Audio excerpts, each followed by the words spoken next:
Hello students, আমার চ্যানেলে তোমাদেরকে স্বাগত। শুরু করছি 2027 মাধ্যমিক পরীক্ষার্থীদের জন্য একটি বাংলা ক্লাস। দেখতে পাচ্ছ তোমাদের সামনে রয়েছে তোমাদের সেকেন্ড ইউনিট টেস্টে যে গল্পটা আছে, সুবোধ ঘোষের লেখা বহুরূপী। তো এই বহুরূপী গল্প থেকে আমি কিন্তু তোমাদের এমসিকিউ 2টি পর্বে শেষ করেছি এবং গতকাল থেকে কিন্তু আমি অতি সংক্ষিপ্ত প্রশ্নোত্তর কিন্তু তোমাদের দিচ্ছি। তো প্রথম থেকে শেষ পর্যন্ত ভিডিওটা দেখবে, একটু কিন্তু স্কিপ করবে না। তো চলো আজকে চলে যাই অতি সংক্ষিপ্ত প্রশ্নোত্তর বহুরূপী গল্প থেকে দ্বিতীয় পর্ব। ঠিক আছে, তো দেখে নাও। এইখানে কিন্তু মোট অতি সংক্ষিপ্ত প্রশ্নোত্তর বহুরূপী গল্পের কম বেশি 20টি শব্দে উত্তর দাও। এটা কম বেশি 20টা শব্দে কিন্তু লিখতে হবে। তোমার কিন্তু এক কথায় বা 2-3টে শব্দে লিখলে কিন্তু হবে না। তুমি কিন্তু এখানেও কিন্তু 1 নাম্বার আছে, দেখো প্রশ্নের মান কিন্তু 1। ঠিক আছে, তো কম বেশি 20টা শব্দে তোমাকে যদি লিখতে পারো তার মাত্র মিনিমাম 2টো লাইন, তবেই তুমি কিন্তু এই 1 নাম্বার পুরো পাবে। ঠিক আছে, তো চলো আজকে দ্বিতীয় পর্ব শুরু করি বহুরূপী গল্প থেকে। চলো শুরু করি ক্লাসটি। দেখো, একটু পরেই বাসের ড্রাইভার কাশীনাথ ধমক দেয়। বাসের ড্রাইভার কাশীনাথ কাকে ধমক দেয়? বাসের ড্রাইভার কাশীনাথ পাগলের সাজে সজ্জিত বহুরূপী হরিকে ধমক দেয় এবং অন্যদিকে যাওয়ার কথা বলে। পরের প্রশ্ন, বাসের ড্রাইভার কাশীনাথ ধমক দেয়। বাসের ড্রাইভার কাশীনাথের ধমকে বাস যাত্রীদের কী প্রতিক্রিয়া দেখা দেয়? বাসের ড্রাইভার কাশীনাথের ধমকে পাগলের সাজে বহুরূপী হরিদার প্রকৃত পরিচয় জানতে পেরে বাস যাত্রীদের মধ্যে কেউ হাসে, কেউ বা বিরক্ত হয়, কেউ বিস্মিত হয়ে হরিদার চমৎকার পাগল সাজার প্রশংসা করতে থাকে। পরের প্রশ্ন দেখো, হরিদার জীবনে এইরকম বহুরূপের খেলা দেখিয়েই একরকম চলে যাচ্ছে। কীরকম খেলা দেখিয়ে হরিদার জীবন চলে যাচ্ছে, এটা কিন্তু মাধ্যমিক 2018 পড়েছে। অথবা একই প্রশ্ন দেখো, একটু ঘুরিয়ে আছে। এই শহরের জীবনে মাঝে মাঝে বেশ চমৎকার ঘটনার সৃষ্টি করেন বহুরূপী হরিদা। বহুরূপী গল্প থেকে হরিদার কয়েকটি বহুরূপী রূপের উল্লেখ করো। দেখো, উত্তর কিন্তু একই, দুটো প্রশ্ন হলেও দুটি আলাদা প্রশ্ন, কিন্তু উত্তর এক। বহুরূপী হরিদার জীবনে কখনো উন্মাদ, কখনো রূপসী বাইজি, কখনো পুলিশ অথবা কাপালিক, বুড়ো কাবুলিওয়ালা, ফিরিঙ্গি, কেরামিন সাহেব, পুলিশ, সন্ন্যাসী, বিরাগী প্রভৃতি বিভিন্ন রূপের খেলা দেখিয়ে একরকম চলে যাচ্ছে। চলে এবার আমরা পরের প্রশ্নে। শহরে যারা নতুন এসেছে তারা দুই চোখ বড় করে তাকিয়ে থাকে কেন? সন্ধেবেলা শহরের পথের উপর দিয়ে ঘুঙুরের মিষ্টি সুর তুলে এক রূপসী বাইজি প্রায় নাচতে নাচতে চলে যাচ্ছিল। তাই দেখে শহরে আসা নবাগতরা বিস্ময়ে দুই চোখ বড় করে তাকিয়ে থাকে। পরের প্রশ্ন, দোকানদার হেসে ফেলে। হরির কাণ্ড। হরির কোন কাণ্ড থেকে দোকানদাররা হেসে ফেলে? কোনো এক সন্ধ্যায় শহরের পথে বহুরূপী হরিদার বাইজি সেজে ঘুঙুরের মিষ্টি রুমঝুম সুর তুলে নাচতে নাচতে চলে যাওয়ার কাণ্ড দেখে দোকানদার হেসে ফেলে। পরের প্রশ্ন, বাইজির ছদ্মবেশে সেদিন হরিদার রোজগার মন্দ হয়নি। সেদিন হরিদার রোজগার কত হয়েছিল? বহুরূপী হরিদা সেদিন শহরের আলোকোজ্জ্বল সন্ধেবেলায় বাইজির ছদ্মবেশে মানুষের মন জয় করে মোট 8 টাকা 10 আনা রোজগার করেছিলেন।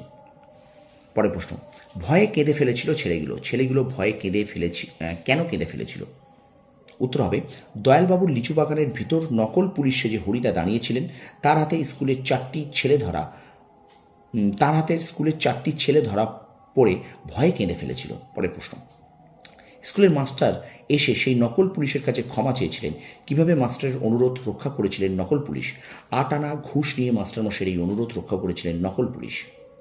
পরের প্রশ্ন, মাস্টারমশাইও একটু রাগ করেনি, বরং একটু তারিফ করার কারণ, মাস্টারমশাই যখন জানতে পারলেন যে পুলিশকে তিনি 8 আনা ঘুষ দিয়েছেন, তিনি আদতে পুলিশ নন, হরি বহুরূপী, তখন তিনি একটু রাগ করেনি, বরং তার তারিফ করেছিলেন, কারণ বহুরূপী হরির পুলিশ সাজ চমৎকার লেগেছিল তার। আজ তোমাদের একটা জবর খেলা দেখাবো। বক্তা কোথায় জবর খেলা দেখাবেন?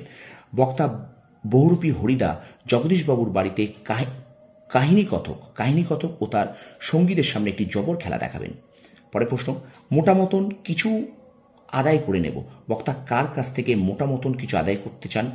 বক্তা বহুরূপী হরিদা বিত্তমান জগদীশবাবুকে একটি জবর খেলা দেখিয়ে তার কাছ থেকে মোটা মতন কিছু অর্থাৎ প্রচুর অর্থ আদায় করতে চান। পরের প্রশ্ন, সপ্তাহে বড়জোর একটা দিন বহুরূপী সেজে পথে বের হন হরিদা। বহুরূপী কাকে বলে? যে লৌকিক শিল্প ধারায় কোনো শিল্পী অপর কোনো ব্যক্তি, দেবদেবী, পশু ইত্যাদির বেশে সেজে অর্থ উপার্জন করেন তাকে বহুরূপী বলে। পরের প্রশ্ন, এবার মারিত হাতি লুটিত ভাণ্ডার কথাগুলি কে কাদের বলেছিলেন? সারাদিন ছদ্মরূপ ধরে ঘুরে বেড়ালেও হরিদার 2-3 টাকার বেশি রোজগার হতো না। সপ্তাহে একদিন বহুরূপী সেজে পথে বেরোনোর সামান্য রোজগার সারা সপ্তাহের অন্য সংস্থান হতো না। এজন্য হরিদা চেয়েছিলেন ধনী জগদীশবাবুর বাড়িতে বহুরূপী সেজে মোটা টাকা রোজগার করবেন। সেই প্রসঙ্গে এই প্রশ্নে উল্লিখিত মন্তব্যটি হরিদা কথক অনাদি ও তার এবং ভবতোষের উদ্দেশ্যে করেছিলেন। পরের প্রশ্ন, একবারেই যা ঝেলে নেব তাতে আমার সারা বছর চলে যাবে। বক্তার কিভাবে সারা বছর চলে যাবে? বক্তা বহুরূপী হরিদা মনে করেন ধনী ব্যক্তি বাবুকে জবর খেলা দেখে তিনি একেবারেই প্রচুর অর্থ উপার্জন করবেন, আর তাতেই তার সারা বছর চলে যাবে।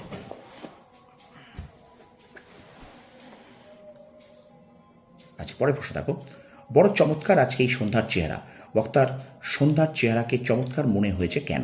শহরের গায়ে স্নিগ্ধ ও শান্ত চাঁদের আলো পড়ছে এবং ফুরফুরে বাতাস বইছে, তাই বক্তা অর্থাৎ কাহিনী কথকে মনে হয়েছে সেদিনের সন্ধ্যার চেহারা চমৎকার। পরের প্রশ্ন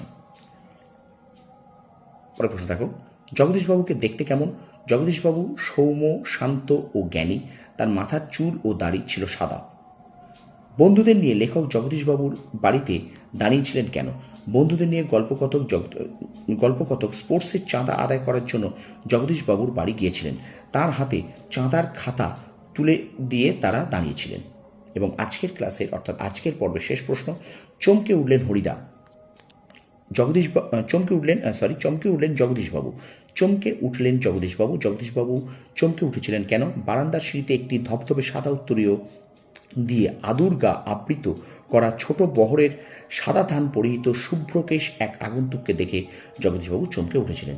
তো এই ছিল বহুরূপী গল্প থেকে অতি সংক্ষিপ্ত প্রশ্নোত্তরের দ্বিতীয় পর্ব। তো ভিডিওটা ভালো লাগলে লাইক, কমেন্ট, শেয়ার অবশ্যই করবে। আর এই প্রশ্নগুলোকে পড়ার আগে আমি তোমাদেরকে বারবার বলছি, তোমরা বহুরূপী গল্পটাকে কিন্তু ভালো করে 5 থেকে 6 বার রিডিং পড়বে, ঠিক আছে? প্রত্যেকটা লাইন, প্রত্যেকটা ওয়ার্ড রিডিং করবে, ঠিক আছে?